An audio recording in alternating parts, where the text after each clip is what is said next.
반갑습니다. 감사합니다. 이 반영원의 얘기는 많이 들었습니다만은 여기 마봉 나오는 이 처음입니다. 도시민 포기라고 하는 것은 뭐 쉬운 일은 아닙니다. 그럼에도 불구하고 지금 반영원의 주지 스님은 나름대로 원력을 가지고 이곳에 불법을 어떻게 전해야 될 것인가 라고 하는 것을 굉장히 고민하고 이와 같은 법석을 계속 열고 이어가고 있다고 생각을 합니다.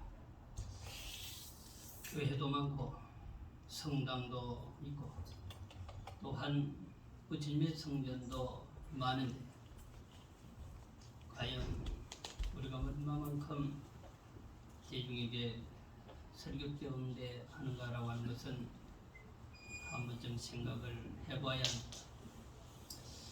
비행기를 타고 서울을 자주 갈 일이 있어서 가보면 가히 상상이 되어집니다. 허공에서 내려다보는 김포 주변의 시중은 저 생각으로는 어디다가 불자를 세우고 주장자를 세워도 능히 포교가 되겠다라고 하는 생각입니다. 그럼에도 불구하고 주장자도 불자도 보이지 않는다라고 하는 거죠.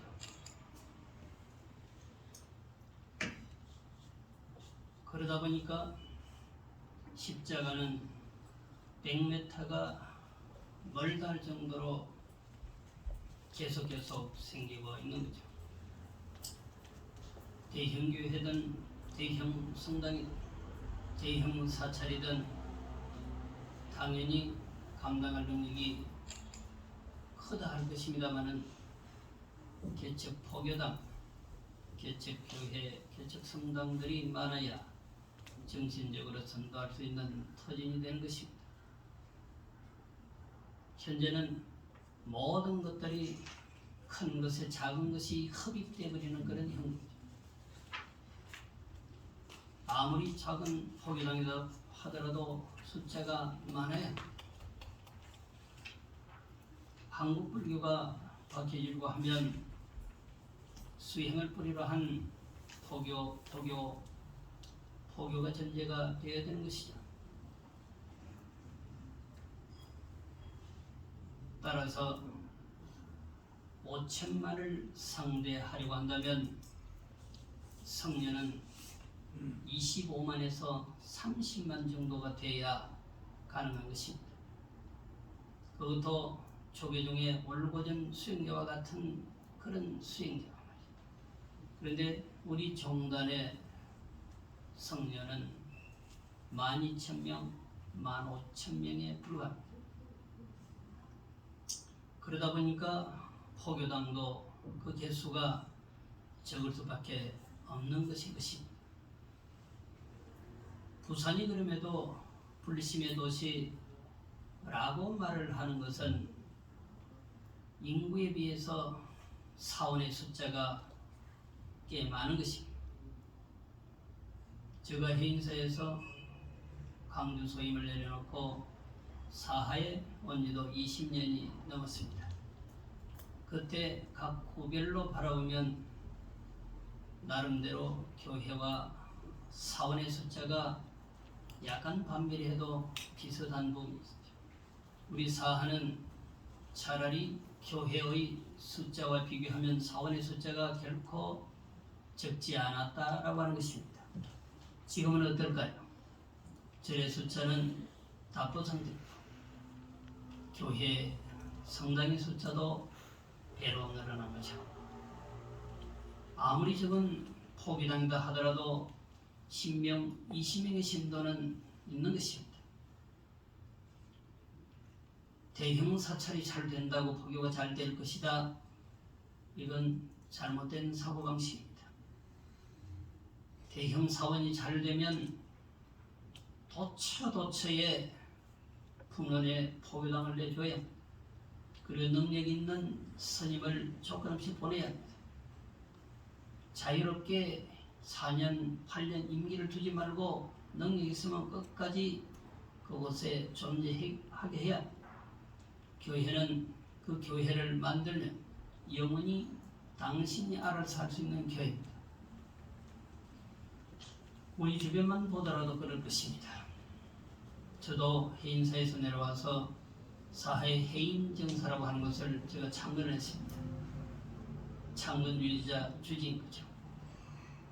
4년마다 품신을 올려서 당연히 주지 임명은 받습니다마는 제가 하지 않는다라고 할 때까지는 종단에서 창건주의 권한을 부여해 주기 때문에 제가 하고 싶은 대로 포교, 학술, 문화를 할 수 있는 거죠. 한 주지 스님이 잠시 부임해서 떠나가고 나면 또 다른 분이 오셔서 그 자리를 메우는 거죠. 그림을 그리다가 가시는 거죠. 설계도면도 완성되기 전에 임기가 끝나는 거죠.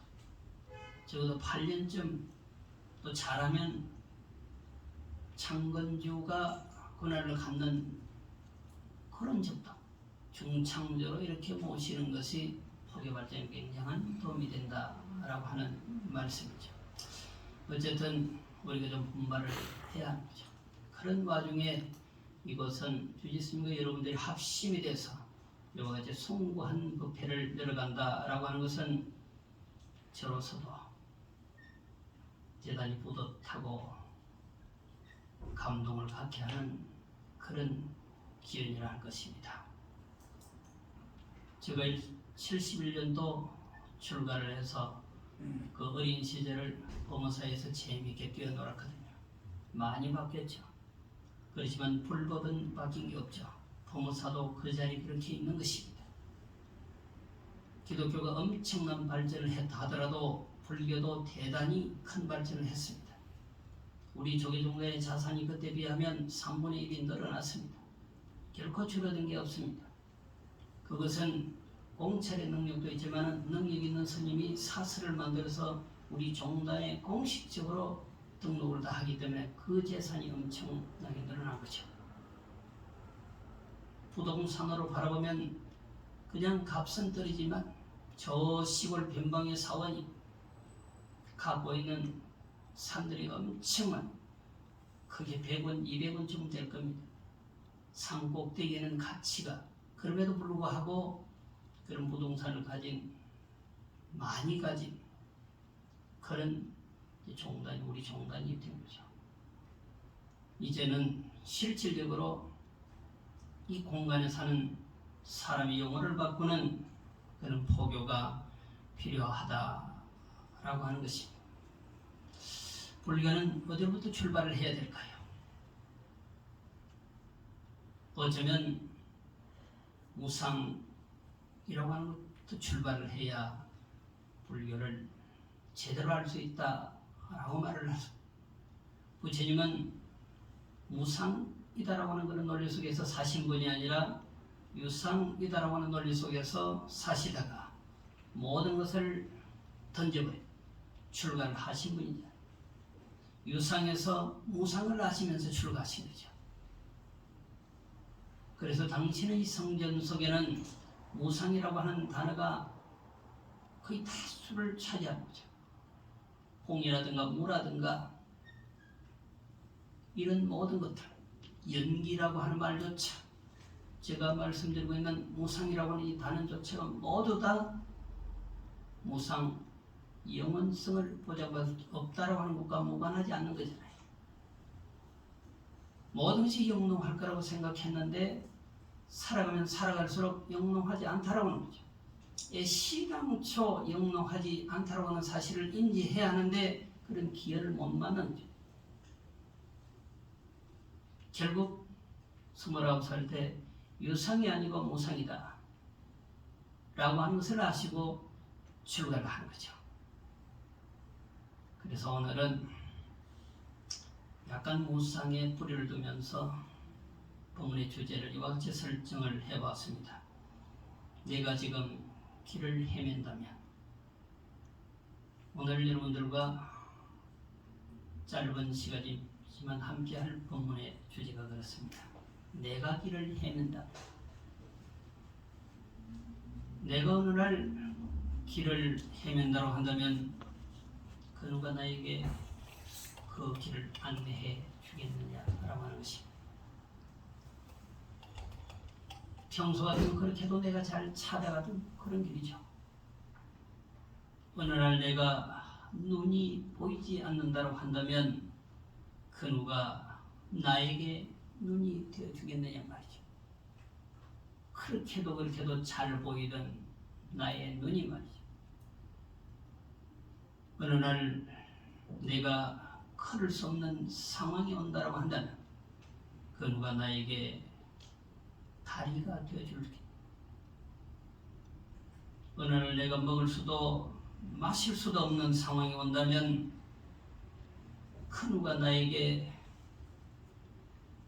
먹게 해주고 마시게 해주겠느냐라고 하는 것입니다.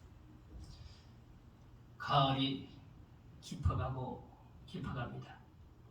이 점에 우리 스스로를 한 번쯤 돌이켜본다고 한다면 참으로 가을은 아름다움뿐만 아니라 무상, 슬픔을 기억할 수밖에 없는 것입니다. 청조한 시절에야 걸을 수도 없고 볼 수도 없다고 하는 말이 용납이 되지가 않겠죠. 잘 걸어다니는 사람이 누워있다라고 하는 사실을 기억이나 해봤겠느냐 말이죠. 부처님께서 생각했던 것과 똑같은 거죠. 태어날 때부터 왕의 종승으로 태어났기 때문에 부족한 것이 아무것도 없는 것입니다. 카필라를 넘어서 동서남북 인도 전역을 통치하는 전륜성왕이 된다고 하는 것은 이미 예견되어진 바의 인물입니다. 눈앞에 보여지는 것은 부족한 게 아무것도 없는 거죠. 그럼에도 불구하고 심령이 워낙 깊은 그런 분이라 결국 인생 무상이다라고 하는 것으로 당신은 기결하고 출가를 하신 거잖아요. 청년 시절에 안이배설신이 영롱한데 그놈이 망가질 거라고 상상이나 해보겠느냐. 잘 보이는데, 잘 들리는데, 잘 걸어갈 수 있는데 그놈이 문화다라고 한다면 영영 그렇게 돼야 되는데 그렇게 되지 않는 게 사실인 거죠. 태어날 때 이미 그렇게 되어 있는 것이 이건 바꿀 수 없는 거죠. 구구는 80일이면 이미 만들어진 공식이에요. 구구가 82가 될 수 없는 거죠. 2, 3은 6은 법칙입니다. 태어날 때 이와 같이 무상으로 간다고 하는 사실은 법칙인 거예요. 살다가 보니까 난데없이 그렇게 된 것이 아니라 애시당초 태어나는 물건은 그렇게 무상으로 가는 거죠. 끝내 아무도 없는 곳으로 돌아가는 거란 말이에요.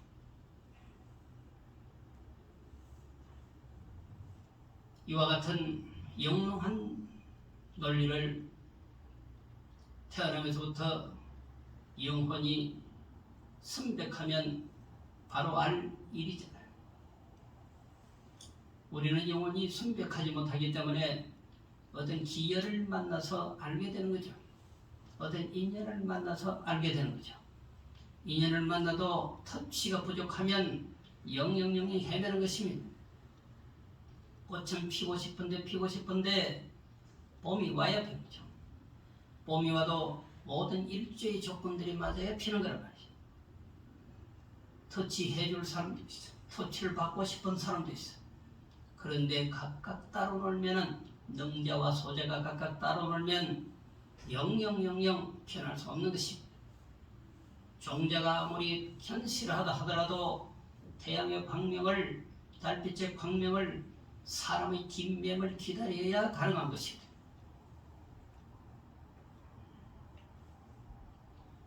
달이 저 산봉우리에서 숨어버리면 부채를 들어서 일러줄 수가 있는 거죠. 자, 달이 산봉우리에 숨어버렸어. 달이 어떤 것입니까? 부채를 들어서 합죽선처럼 반달은 이렇다. 둥근 부채를 들고 온달은 이렇다 말할 것입니다. 바람이 저 허공에 불지 않는다고 한다면 나무를 흔들어서 바람은 이렇다라고 말을 할 것입니다. 그러나 내가 나의 갈 길을 알지 못한다고 한다면 그 누가 나의 갈 길을 알게 해 주겠느냐라고 하는 것입니다. 달도 부채를 들어서 달은 이렇습니다 말할 수 있고, 바람을 모르는 사람에게 나무 가지를 흔들어서 바람이 불면 이렇다라고도 말을 해줄 수 있습니다. 그런데 내가 나의 갈 길을 나를 모른다고 한다면 누가 나의 갈 길을 알게 해 주겠느냐 라고 하는 노래입니다. 자, 합장하시죠. 헐허연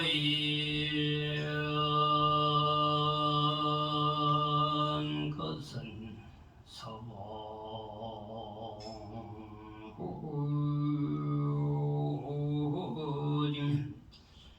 봉세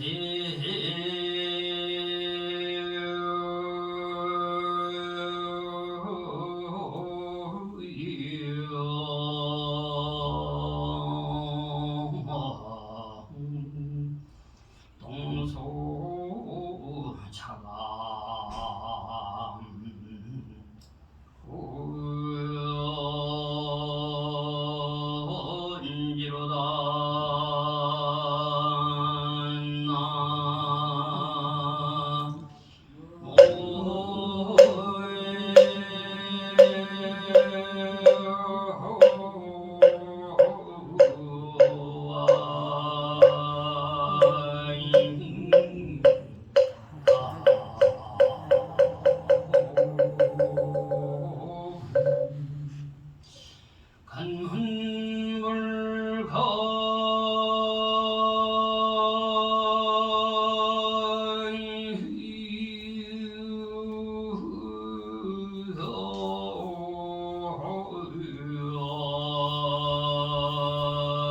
심성이면 하차하시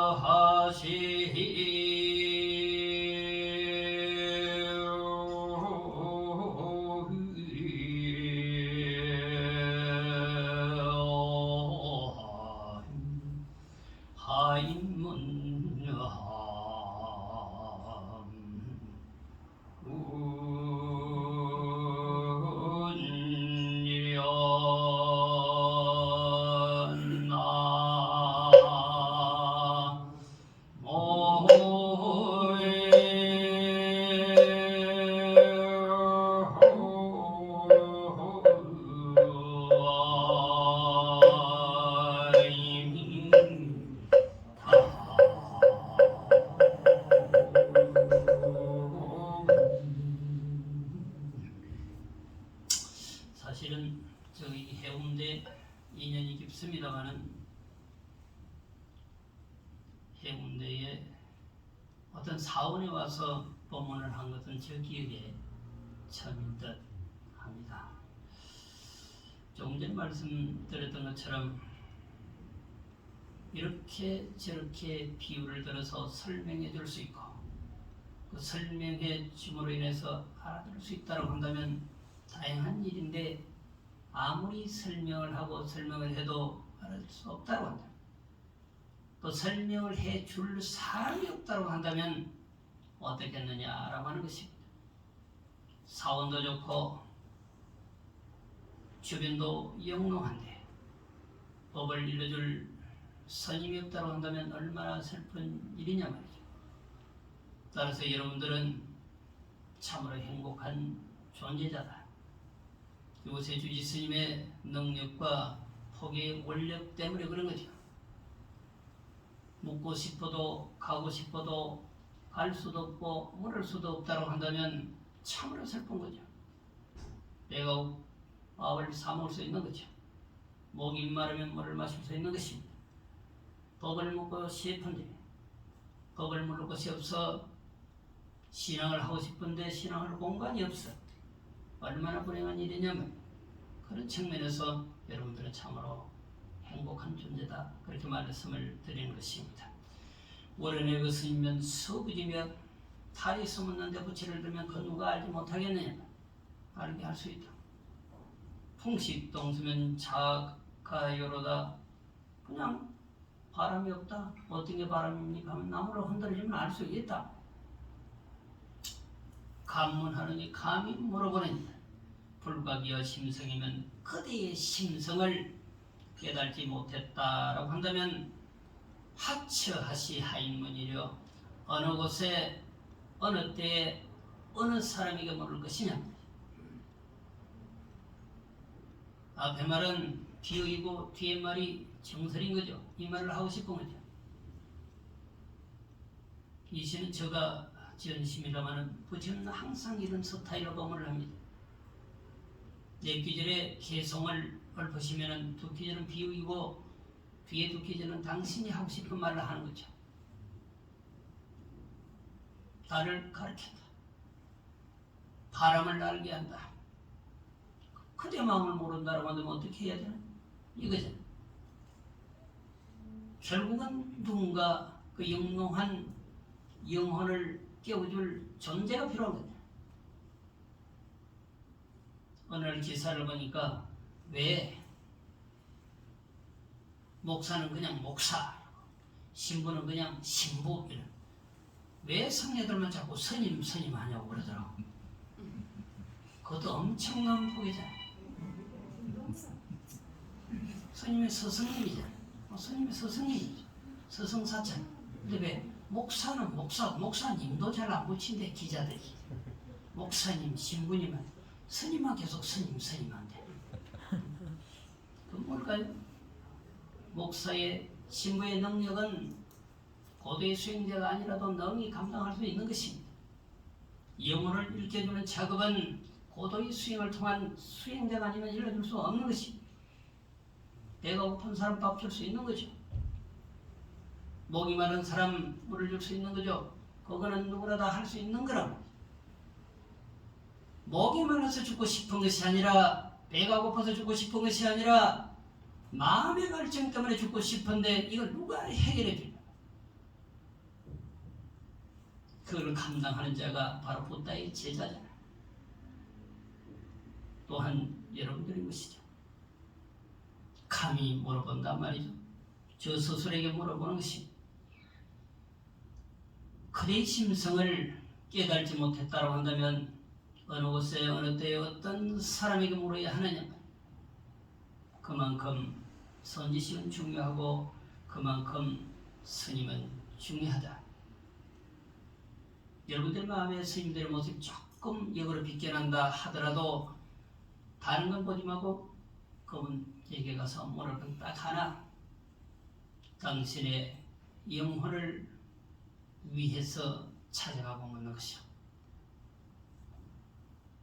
저도 여전히 변함없이 겨울이면 털신에, 여름이면 고무신이죠. 부채로 살던 시절에서 선풍기가 나오니까 그렇게 좋았죠. 선풍기를 산다라고 하는 것은 첨단이었습니다. 거기까지가 제 생각이었습니다. 그것을 완전히 뛰어넘었죠. 다양한 또 인체에 도움이 되는 운동화, 신발들이 참으로 많이 나온 거잖아요.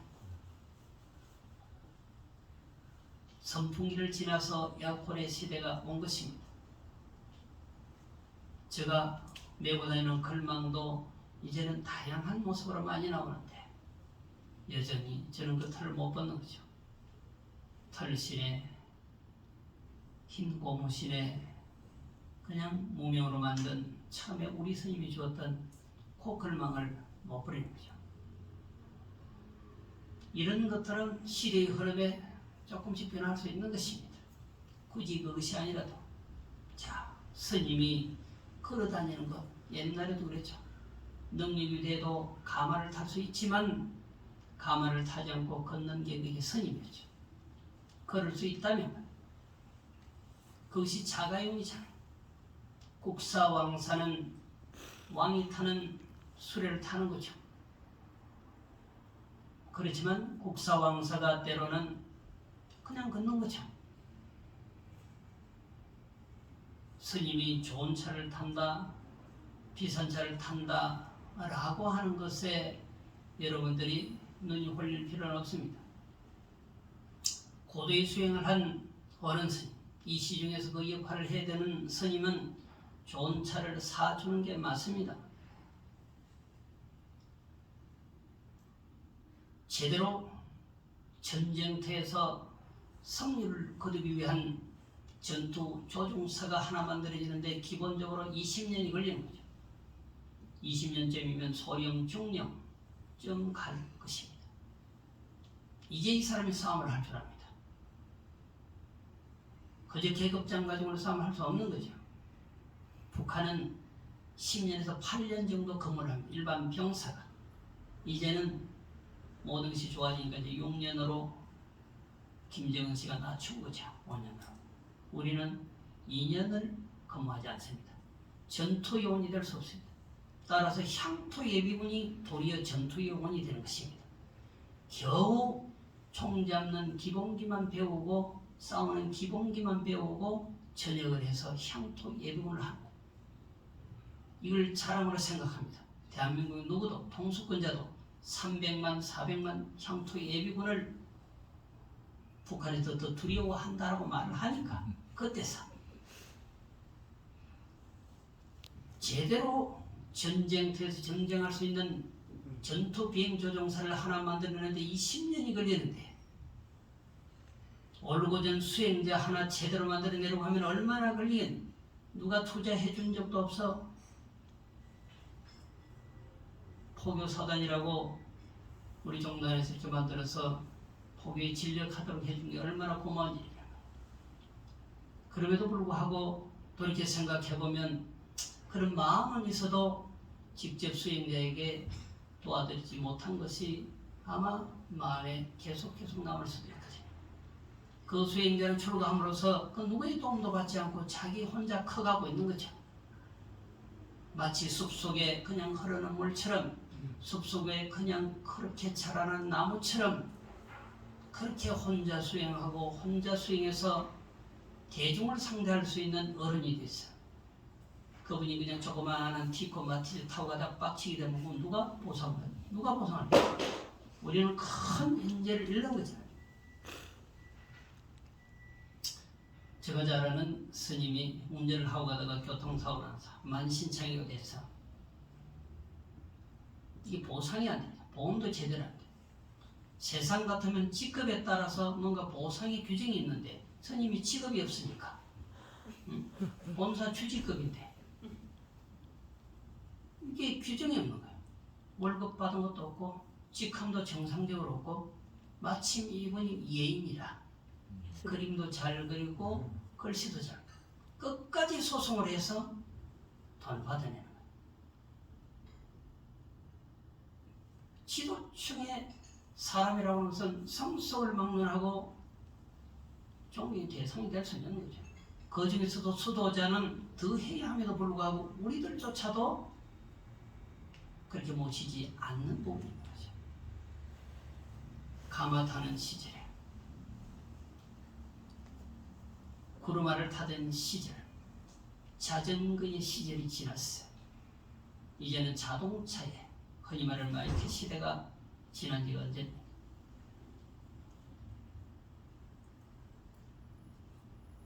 지도자가 될 만한 사람은 그렇게 많을 수도 없는 것이죠. 또 누군가 그분이 지도자가 되도록 그렇게 시선을 모아준 적도 없어. 그럼에도 불구하고 출가해서 오롯하게 수행하고 정진해서 여러분과 교감할 수 있고 대중을 영혼으로 선도할 수 있는 사람은 그리 많지 않아요. 그분에게는 좋은 차로 모셔야 하고 좋은 차를 사드려야 합니다. 스님이 무슨 좋은 차고 어쩌고 이런 것은 제가 볼 때는 용이하지 않습니다. 저는 운전할 줄 알아요. 그럼 운전 안 한 지 오래됐습니다. 저는 차가 없습니다. 핸드폰도 없습니다. 그냥 이렇게 삽니다. 그럼에도 불구하고 저는 활동을 해야 되고 또한 수많은 삶의 교감을 해야 되는 스님에게는 그런 차가 필요하다라고 말해요. 해줘요. 단 하나이죠. 모든 것은 그 누구로도 가능한데 불가능한 것 딱 하나, 나의 심성을 알 수 없는데 누가 나의 심성을 알게 해주느냐면 딱 한 사람밖에 없는 거죠. 목사, 시부단이고 스님이죠. 그래서 스님이라고 붙이는 거죠. 스승님인 거죠. 내가 갈 길이 어딘지 물을 장소가 있고 물을 사람이 있다고 한다면 그분은 성공한 인생일 것입니다. 스님에게 묻고 부친에게 물으면 충분히 그 답은 나올 것입니다. 중국에 대지성사라고 하는 스님이 계신데 7살 때 출간했습니다. 과거에는 교통수단이 안 좋으니까 다 인근 사찰에 출간하는 거죠. 그 지역을 고려나 신라 때 떠났다라고 한다면 그건 아주 신기한 일입니다. 바로 위에 선정사라고 하는 곳에 하남 스님이 계셨는데 그걸 추구했죠. 오대산에 하남 스님이 사실은 돌아가셨는데 똑같아요. 근데 호만 다르죠. 거기는 중원이고 여기는 의윤이죠. 하남 의윤 스님.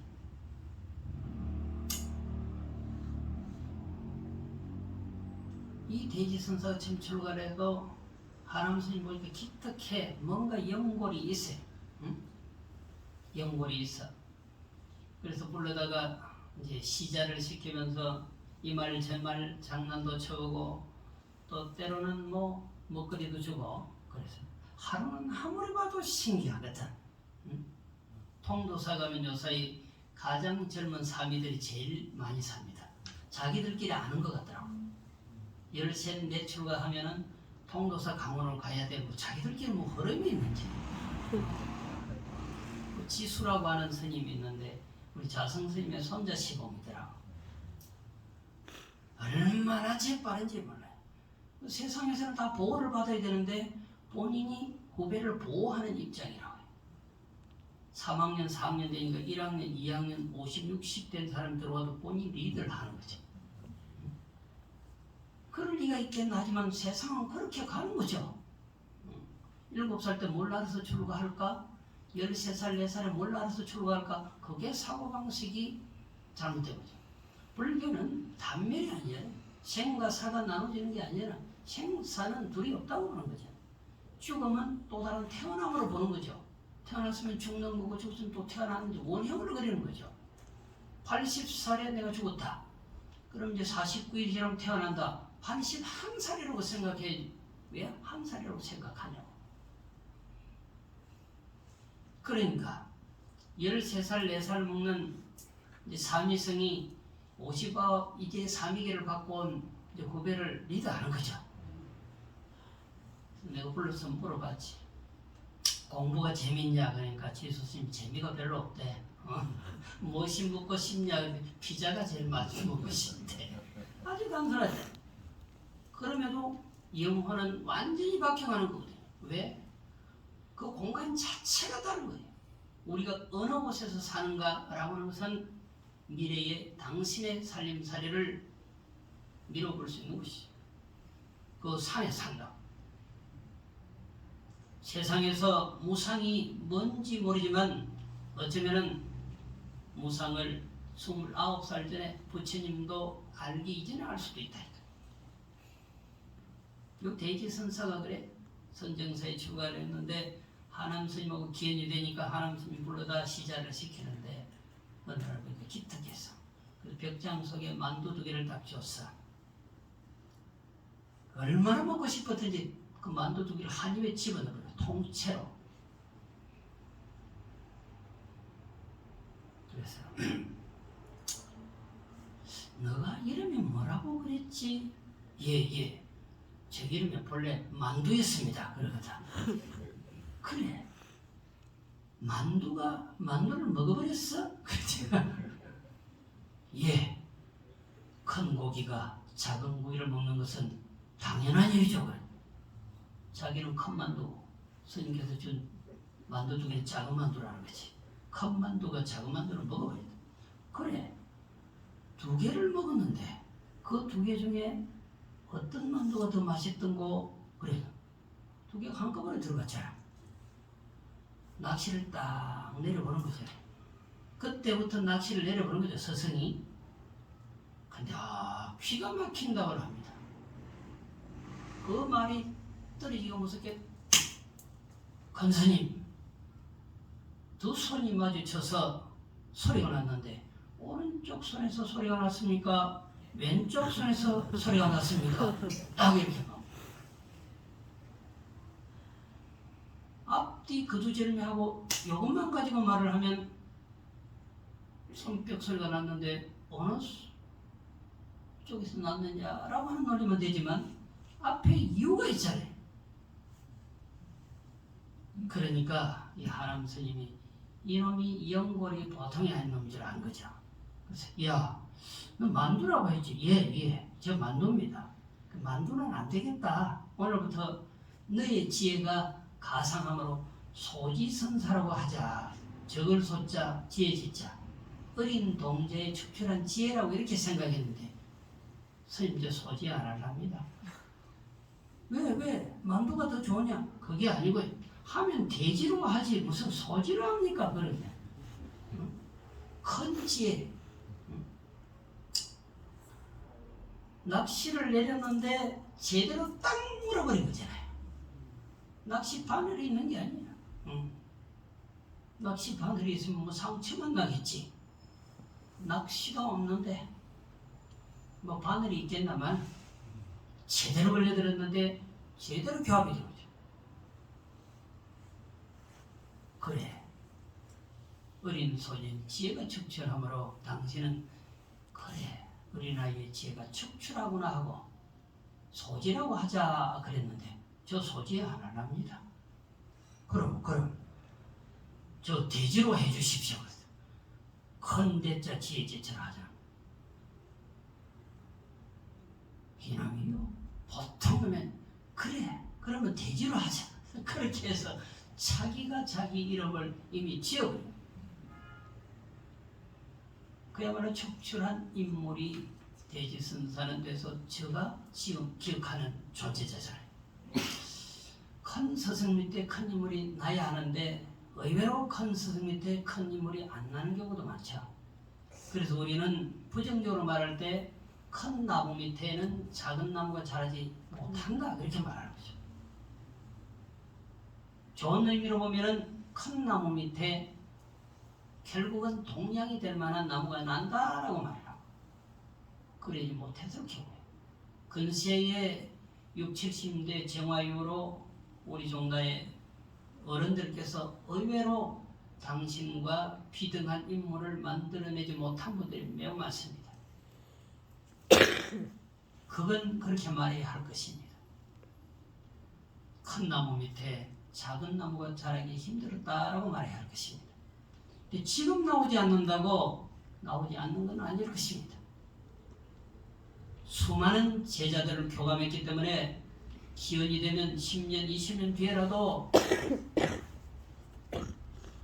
그분의 가르침 때문에 인물이 나올 수도 있는데 현재 상황은 그런 것이 좀 있다라고 하는 거죠. 이 대지는 한엄 스님의 기원 또 더 나아가면 일찍이 출간을 보면 부처님의 가피의 인도가 반드시 있었다 할 것입니다. 달이 보이지 않으면 부채를 들어서 일러주고 바람이 보이지 않으면 나무를 흔들어서 일러주고 나의 영혼 어디로 갈까 고민하고 있을 때 선지식이 터치해주면 나는 그 영혼의 영혼이 잠들 수 있게 되는 것입니다. 자, 합장하시죠. 신비하면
선배들은 후배를 향해서 우리는 그렇게 살지 않았어.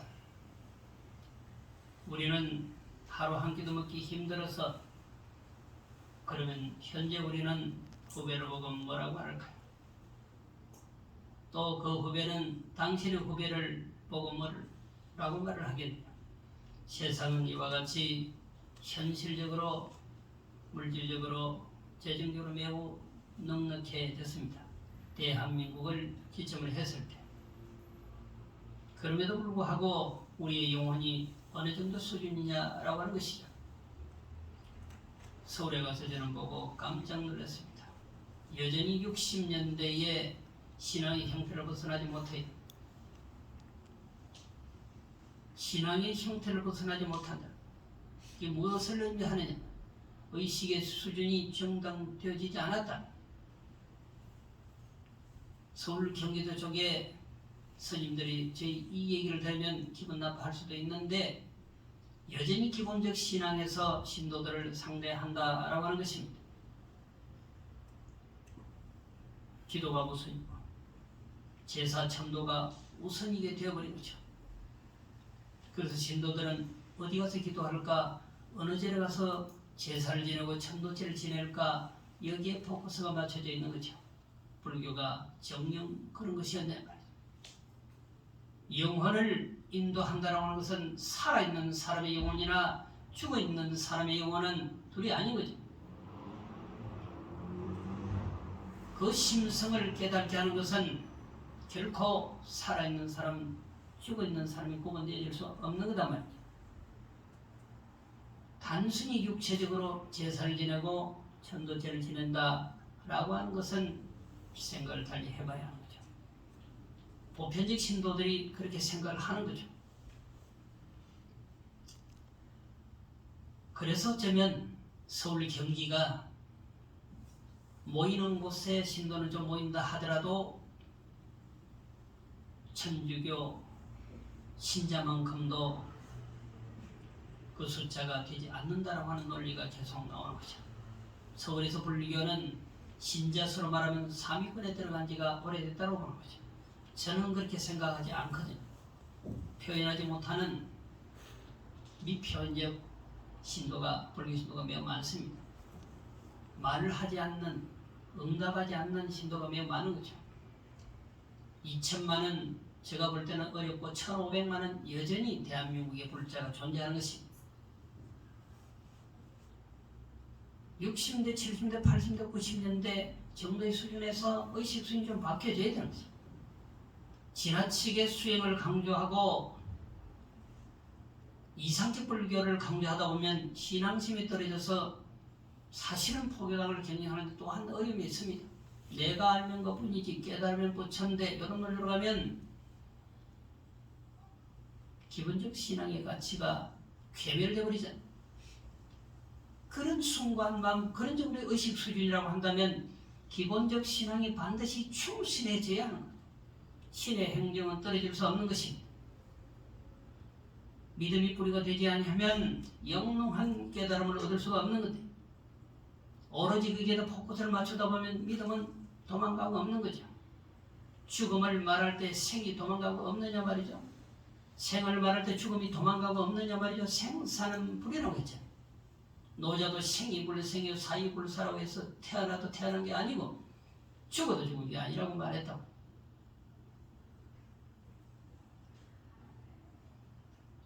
신을 버리고 정만 논할 수 없는 거죠. 신의 행정은 따라가는 것입니다. 나를 버리고 그림자가 어디에 있겠느냐 말이죠. 그림자와 나는 둘 수가 없는 거죠. 신앙을 지나치게 강조하다 보니까 영혼이 그냥 이상해져. 영혼의 세계를 너무 강조하다 보니까 신앙이 괴멸된다. 절대로 불가분의 관계를 형성할 수밖에 없는 것입니다. 외형적인 그런 스타일로 서도권에서 불교가 너무 지나치게 보여지는 것이 아닌가. 잠시는 괜찮을지 몰라도 긴 시간으로 두고 보면 우리에게 유리한 건 결코 아니다. 오로지 이와 같은 법회 또 수행하는 그런 곳을 많이 만들게 된다. 60, 70대 비하면 모든 것이 넉넉해졌는데 나의 영혼은 어떻느냐? 자살률이 떨어졌느냐 말이죠. 비행으로 가는 사람들이 줄어들었느냐 말이죠.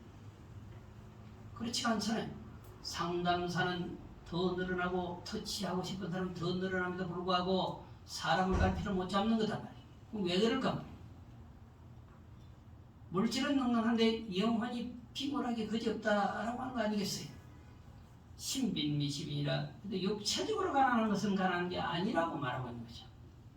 신빈시시빈이라 내 영혼 정신이 가난한 게 그게 진짜 가난한 거다. 억만금을 가지면 뭐 하냐고 불행한데 한 푼간 이것도 없는데 내 마음이 영롱해. 신빈하라 능수도하면 육체적으로 물질적으로 가난하지만 내가 부처님의 도를 능히 지키고 수행하고 살아간다면 명이 빈 도인이라 이 사람을 가난한 도인이라 말할 것이다. 육체적으로는 가난하지만 마음은 철철 넘쳐 충만한 그런 도인이다 라고 하는 거죠. 돈은 머리가 금 스님들만 닦는 게 아니잖아요. 성속이 관계없는 것입니다. 언제 어디서라도 부처님의 법을 따라서 수행하시면 다 도인이라 하는 것입니다. 오늘 이곳에 와서 여러분들과 짧은 시간이지만 함께 해보았습니다. 제 얘기가 여러분들에게 얼마나 큰 도움이 될지는 모르겠습니다만 이것을 시발로 해서 신앙도 충실히 하고 간경도 충실히 하고 또한 도를 향한 걸음도 더욱더 정정되게 한다고 한다면 이 반야 명명해지고 부산의 불교 또한 한국의 불교가 변화를 가져올 거라고 생각을 합니다. 어느 날 갑자기 내 누인이 보이지 않고 내가 먹을 수도 걸을 수도 없다면 그 누가 식사가 되어주겠습니까? 급기야 어느 날 모든 존재가 내 곁을 떠난다고 한다면 나는 누구를 의지해서 살아야 하는 것이냐 말이죠. 그 답은 부처님만 아신다는 것입니다. 기본적인 간절한 신앙 서원, 그리고 여러분들이 하고 있는 그 수행을 뒤도 돌아보지 않고 더욱더 영롱하게 해간다라고 한다면 여러분들 미래는 더욱더 숭고하고 아름다울 거라 생각을 합니다. 자, 합장하시겠습니다. 하거이 김효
지극한 마음으로 예배하노니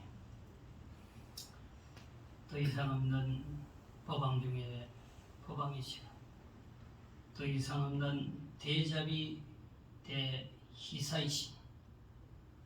중생에게 모든 것을 의지케 하는 존재, 그분에게 지극한 마음으로 공경한다 라고 하는 기성의 내용입니다.